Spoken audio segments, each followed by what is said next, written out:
Just when you think we might have heard the whole story, just when you think it can't get any more heartbreaking, a new voice emerges. For weeks, we've been piecing together the story of Mahogany. We've talked about the initial shock, the truth about her being fired before the hug, the debate over church pay, and the church's leadership deleting their Facebook page. We have analyzed this situation from a distance. But today, the story gets personal, because now, for the first time, a member of Mahogany's own family has come forward to speak. Her sister has posted a video, and folks, she is holding nothing back. She is here to set the record straight, and she is confirming our worst fears while revealing a painful history that led up to that moment on stage. This changes things. Let's get into the bombshells she just dropped. So it's been brought to my attention that a lot of people are lying on Mahogany, and I don't like that. So let's address some things.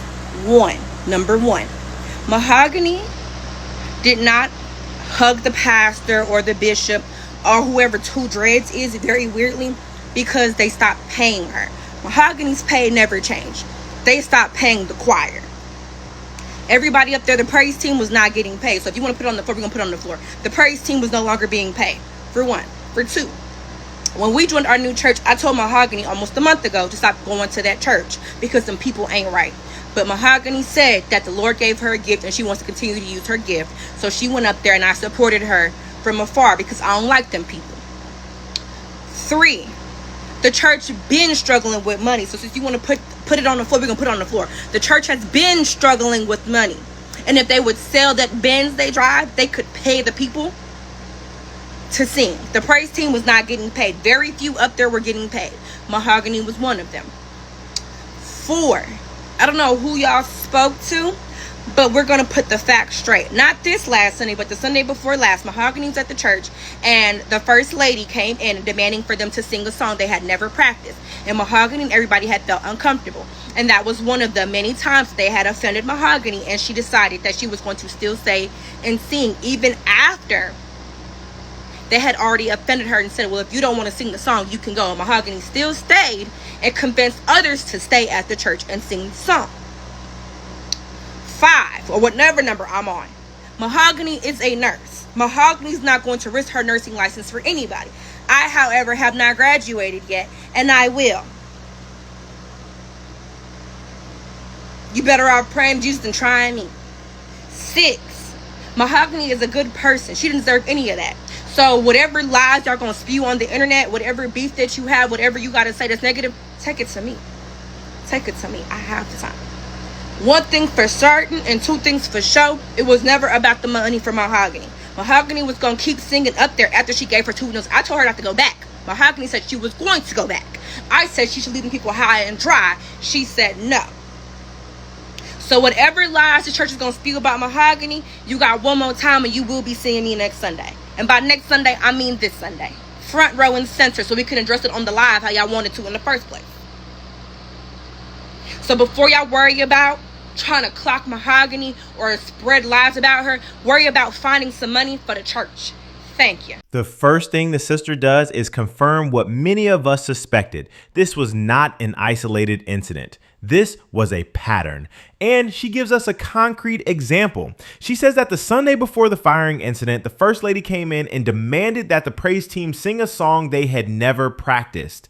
An ambush. When the team was uncomfortable, the first lady essentially told them, if you don't want to sing the song, you can go. Now, what did Mahogany do in that moment? Did she cause a scene? No. According to her sister, Mahogany, ever the peacemaker, stayed and convinced the other singers to stay and serve. So let's be clear, a week before she was humiliated, Mahogany was the one holding the worship team together in the face of the First Lady's unreasonable demands. This wasn't a problem employee, this was a dedicated leader trying to navigate a toxic environment.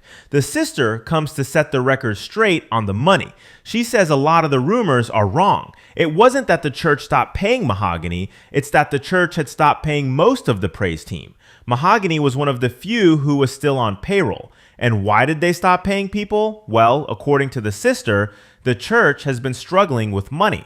So we have a church in financial trouble, cutting pay to its musicians and singers. You think the leadership would be tightening their belts, right? Leading by example in a season of austerity? Well, not exactly. Because according to the sister, leadership is driving a Mercedes Benz while the church is struggling so much that they can't pay the praise team. Folks, this is a masterclass in hypocrisy, the very thing that makes people leave the church. You cannot preach sacrifice from the pulpit while practicing luxury in the parking lot. You cannot ask the flock to serve for free because times are tough while the shepherds are living lavishly. This is a catastrophic failure of leadership and stewardship. Okay, y'all, Mahogany best friend, allegedly, because, child, I don't know them people, but she said she the best friend. She said it wasn't so much the hug, but evidently the church already been having money problem, and they stopped paying like the choir, the praise team, the musicians, people like that. Now, for those that don't know, because I've seen someone ask the question before, yes, an organized church normally pays the praise team and the musician. If you wonder why, say I go to church this Sunday and choose not to go 3 more Sundays, church going to go on, but you can't have church and don't have no one for praise team and stuff like that. So people like that, the praise team leaders, musicians, normally get paid to make sure they are there, so they can be relied on. Anyway, evidently she stopped paying them, and then she keep asking for songs without them having rehearsal. So she came in that morning and asked Mahogany to sing some kind of song, without Mahogany, having rehearsal. And Mahogany didn't want to do it, which, if you know anything, you can't just pull a song out the hat and you have not rehearsed with the musicians. I mean, like, she up high, they down low. That's not how singing go, especially not in the church.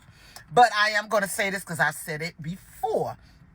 I don't care how raggedy them pastors is. If those members continually come back and support them, they're the problem. They are the problem. Because let's say they crooked, right? And they showing up and doing wrong, and you sit there knowing they're doing wrong and keep supporting them, then why should they stop? When you find churches like that, you leave your little happy behind and find a love preaching real church that really minister and look out for the people. But anyway, I ain't finna start preaching. My point is, if they already was having money problem, at this point they should be bankrupt. It was never about the money for Mahogany. Her sister reveals that Mahogany had already given her 2 weeks notice and was planning to leave. She didn't need their money. She stayed because, as her sister said, the Lord gave her a gift and she wants to continue to use her gift. Her character has been vindicated. She stayed out of a sense of duty to God, even when she was being disrespected, and even when her own sister was telling her to get out of there. She endured a pattern of toxic behavior and chose to serve anyway. And her reward? Public humiliation. The sister speaking out has given us the final heartbreaking piece of the puzzle. This wasn't a single error in judgment. It was the predictable, explosive reverts of a ministry culture that appears to be built on pride, hypocrisy, and control. My heart just breaks for Mahogany and her family.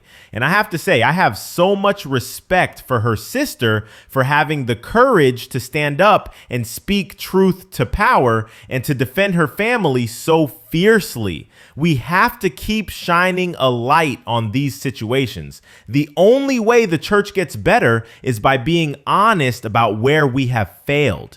If this update was important for you to hear, do me a favor and hit that subscribe button and ring the bell. Let's all pray for healing for this family and for conviction for the leadership involved. Until next time, grace and peace.